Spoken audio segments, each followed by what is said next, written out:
You should be careful about saying, we're not even underwater!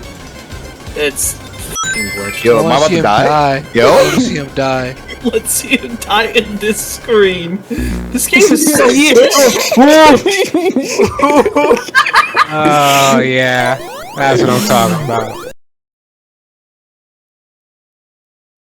2D Sonic games contain some of the best titles in the Sonic franchise. Mania was wonderful and enjoyable at every turn. Generations was a fantastic love letter to the franchise with a really good modding scene. The Sonic the Hedgehog titles introduced many memorable levels and lovely soundtracks that haven't left our heads after all these years.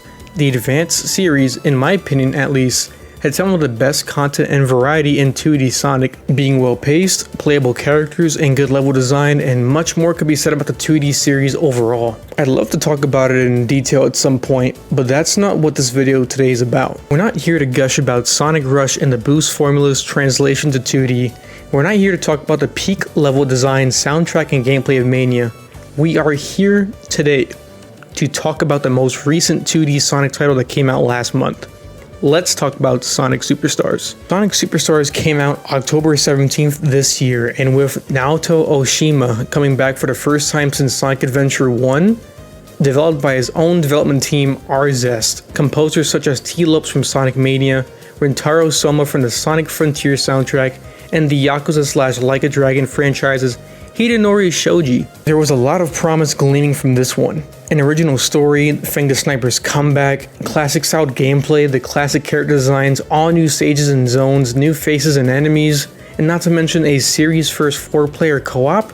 The excitement was real and Sonic fans were getting hopeful for what was expected to be a banger. But once again, as a Sonic fan, hope is something to always be worried about when it comes to the franchise. Let's talk about the story. The story is pretty much what you'd expect. Eggman goes to the North Star Islands to kidnap and use these massive thicky flickies and turn them into big badniks, and in the process, he's trying to steal the Chaos Emeralds. He hires Fang. Fang more than likely forces Trip, who's a native to the North Star Islands, to help them achieve their goal.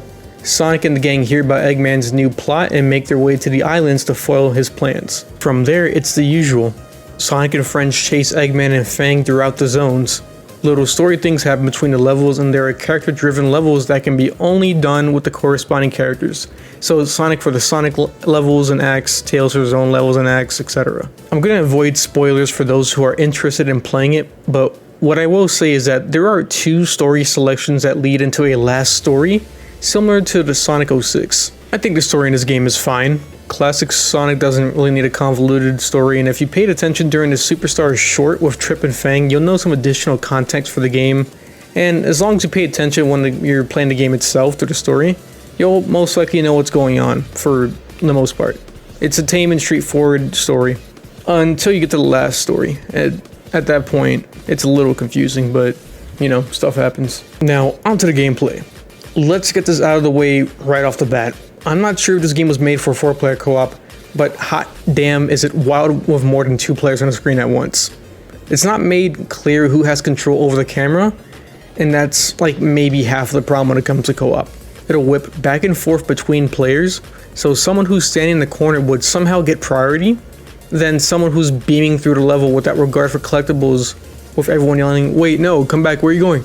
It does feel a bit more stable with 2 players and a lot less hectic, but believe it or not, other than a jank-ass camera and a lack of knowing who's got priority at the time, I had a lot of fun playing the main game with the boys. That being said though, the second you walk off screen, you no longer exist, and you gotta respawn on whoever has priority, which is a bit annoying, especially during boss fights where if you walk off the screen for a second, it's big trouble for you, and now you have to wait for your friends to either beat the boss or fail the boss fight. And doing the boss fights with friends is both funny and sad, since 3/5 of the time, someone can just hop on Amy and just roll the boss. Oh, and my theory was that whoever respawned last would get control over the camera for some reason, but now I'm not too sure, and the game just seems to do whatever it wants to do when it comes to the camera. One of the things that sucks about the co-op are those character acts I mentioned earlier. If the act pops up and it's a character your friend is playing as, They don't get to do the act. Instead, player 1 takes control of the character for that act, and it's a solo act. And not to mention, the game only has local co-op. So if you want to play with friends online, your only options are doing so using remote play via PlayStation Remote Play options from the PlayStation Party system if you're on PlayStation 4 or 5, if you're on PC using Parsec, or using Steam Remote Play together.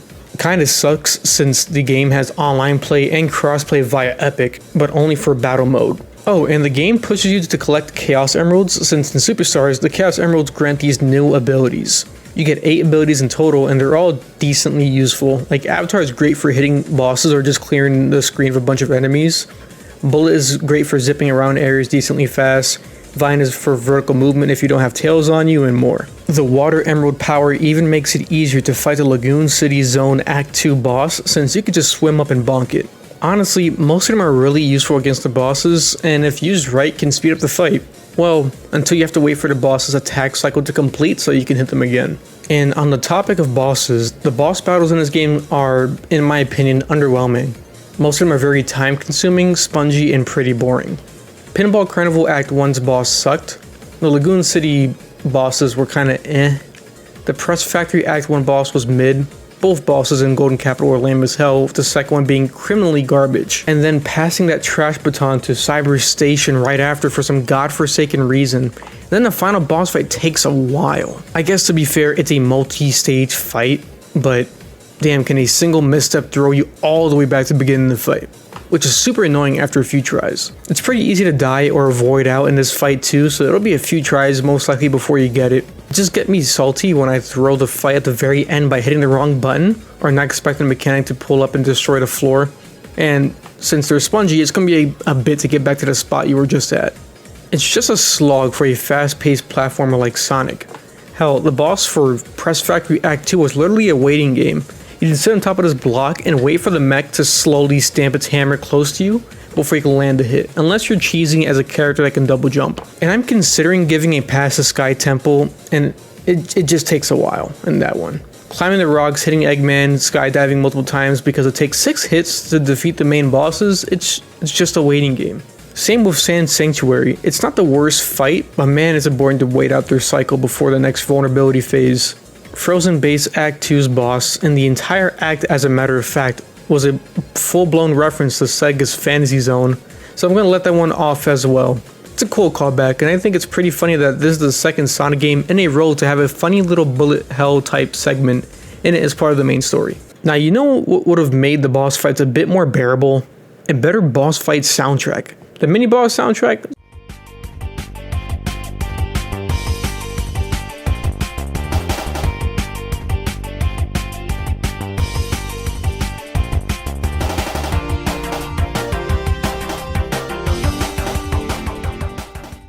It's alright, it's fine. I kind of like it. Kinda. The main boss soundtrack?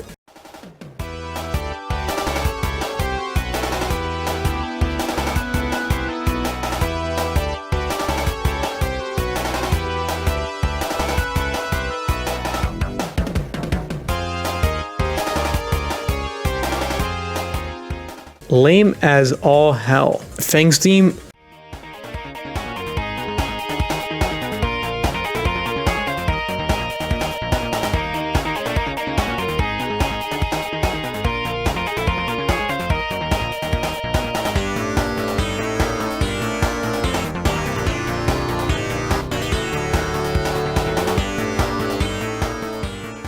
Also hot ass, and that's nearly half of the boss fights. And both of those tracks are composed by Jun Senuo. Now, Sonic fans know Jun for his heavy uses of Genesis instrumentals, which in my opinion kind of drags him down. And I'm no music expert or sound designer, but hey, you should check out the Sonic the Hedgehog 4 OST, and then go back to hear the Superstars OST if you disagree. And it's crazy because a lot of the people agreed that the composition of the tracks were actually decent. It's just the instrumentals that bar his potential off heavily. And in turn, when his music mixes with several other composers like in this soundtrack, it makes the soundtrack seem inconsistent. Modernizing the instrumentals instead of leaning into the Genesis or Mega Drive can go a long way when paired with proper mixing and finalizing. A great example is T. Lopez's usage of synths to give a classic feel to the soundtrack of Sonic Mania. Just listen to Bridge Island's tracks.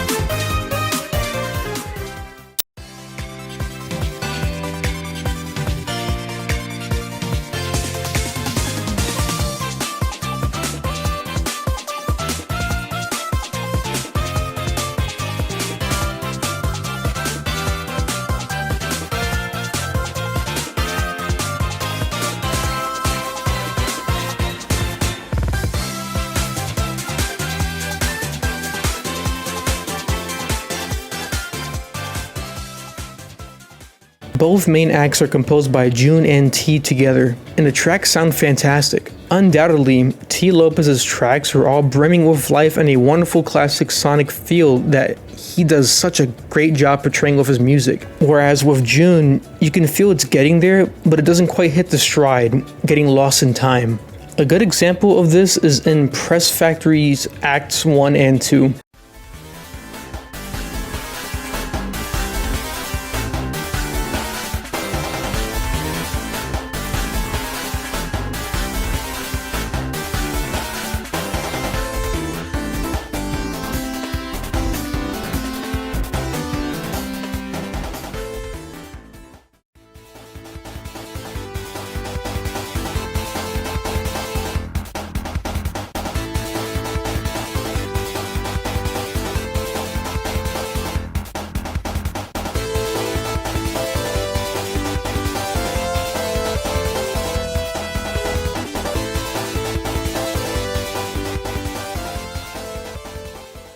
Both are composed by June, and both of them don't sound that bad, to be honest. I kinda like it. It just gets scratchy with the Genesis-like instrumentals.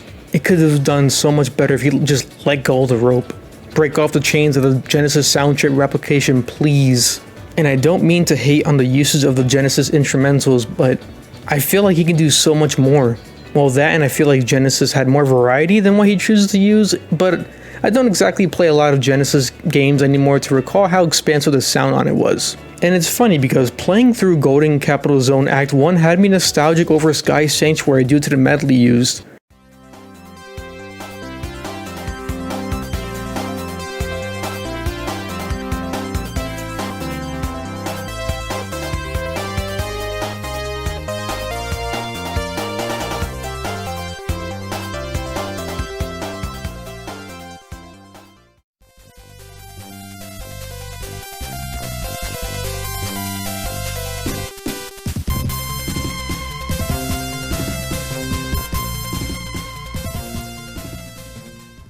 But then he kicks into a higher gear with Act 2, which I enjoyed how it sounded.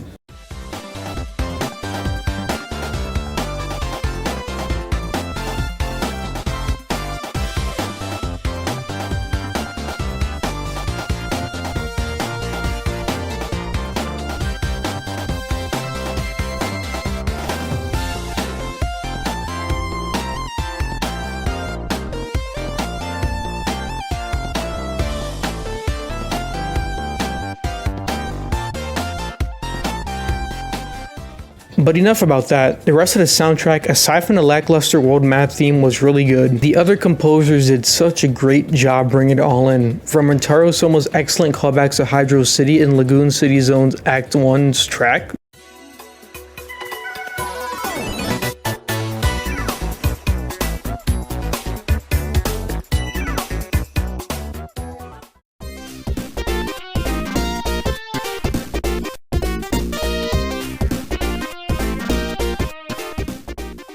Toriyama's work on Cyber Station Zone and the boss fight theme, Yasuyuki Nagata's banger track on the Frozen Base Act Tales, Hero going hard on Frozen Base Act 2 and the boss theme, and even June's work on Egg Fortress Zones 1 and 2, and finally Hideaki Kobayashi letting it absolutely rip for the final boss of the main game. And an honorable mention to the handful of composers who worked on the various battle mode tracks, including Takenobu Mitsuyoshi, Tatsuyori Maeda, Fumio Ito, and once again Yasuyuki Nagata. If I missed anyone, I'm sorry, but there's a lot of artists on the soundtrack, so you gotta understand. Let's talk about the design. I think I'm fine with most of the levels overall, but I just want to say I am 100% absolutely positively a big hater when it comes to Golden Capital Zone. Every act in that zone is pretty mid, and the Knuckles act and the second act were especially trash. In fact, I would go as far as to say Knuckles kinda didn't feel fun. And the worst part is his mechanics get beat out easily by other characters. And speaking of character mechanics, everyone's got their mechanics from the previous games, and Amy's got her moveset from Sonic Origins Plus. You can imagine how slow the process for doing the Knuckles act was.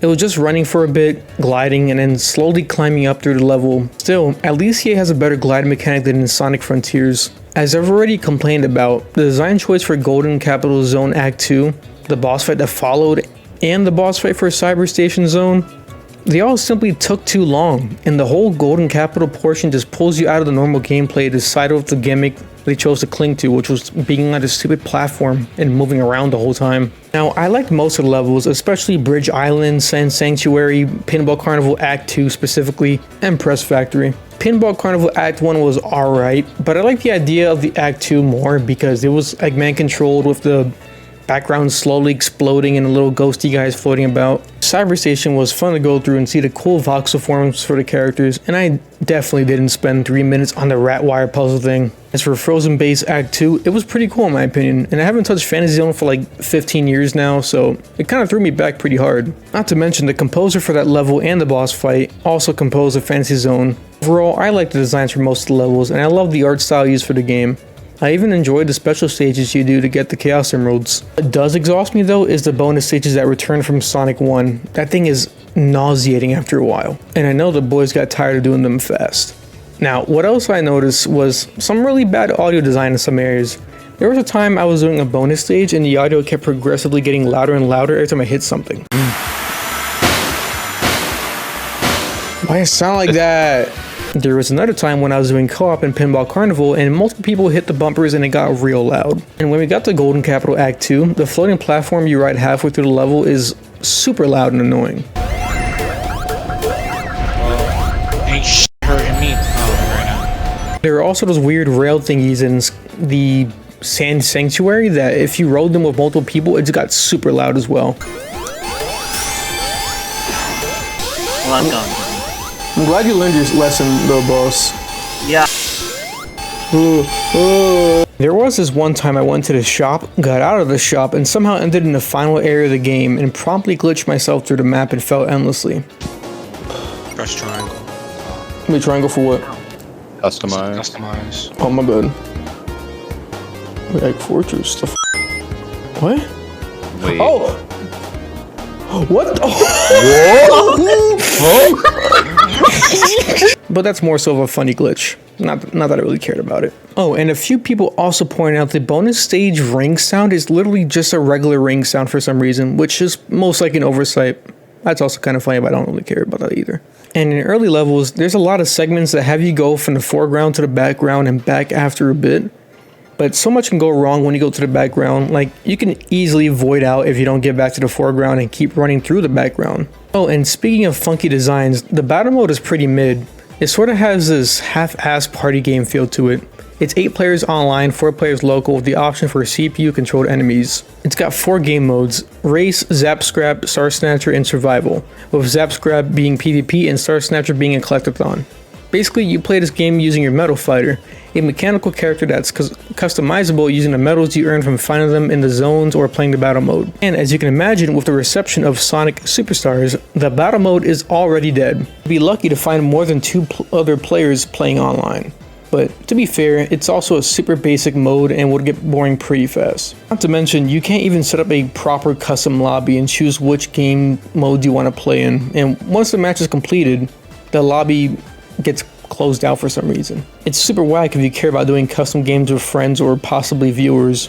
Not that I really expect that to happen, but you know, still a bad decision. Now, we talked a bunch about the game today and tried our best not to spoil anything story-wise. So now it's finally time to conclude. What do I think of the game? Well, I think it's better than Sonic the Hedgehog 4 and I did enjoy playing it, but the bad aspects of the game really poke out and mess with the experience. I think it's a good Sonic game at least. It also helps cement the idea that drop dash should be in every Sonic game due to how useful it is in this game. I just wish it were easier to go faster in this game, like if I was able to use the super peel out of Sonic to go real fast, but that's alright. I'm pretty content with super peel out being dead anyways, unfortunately. I always have fun zooming through levels in any Sonic game and learn the layout to avoid falling into traps left and right. It just feels good getting the level down packed and beaming through it while jamming to the tracks. But due to all the foreground and background travel, constant traps, and some unevenly paced levels, this isn't exactly possible in a chunk of the zones, unfortunately. An inconsistent soundtrack, a chunk of bugs and glitches, confusing co-op, lame world map, and a mid-battle mode? Man, still, between all the issues, I still had a lot of fun playing the game with my friends and finishing the main story side by side with them. Would I bother paying $60 for this game? God no. Did I end up paying $60 for it anyways? Well, we all make mistakes. My verdict is, If you like Sonic games, you'll probably like this one, although you should wait for a chunky sale. Now, I don't think an update is going to be able to fix the fundamental issues with this game, unlike Sonic Frontiers. Unless they decide to do like an actual content update for the game, maybe? Who knows? We did get a sizable content update for Sonic Frontiers and DLC for Sonic Origins and Sonic Mania, so maybe there's a chance. And speaking of DLC and updates, I still have to finish the final Horizons update for Sonic Frontiers at some point, but I think that's all I've got time for today. I'm going to go decompose now since I took ages writing the script and going back and forth in the game. Remember to like and subscribe, follow me on Twitter and Twitch for more updates on the content being made, and I'll catch you next video, which should hopefully be coming very soon. Take care.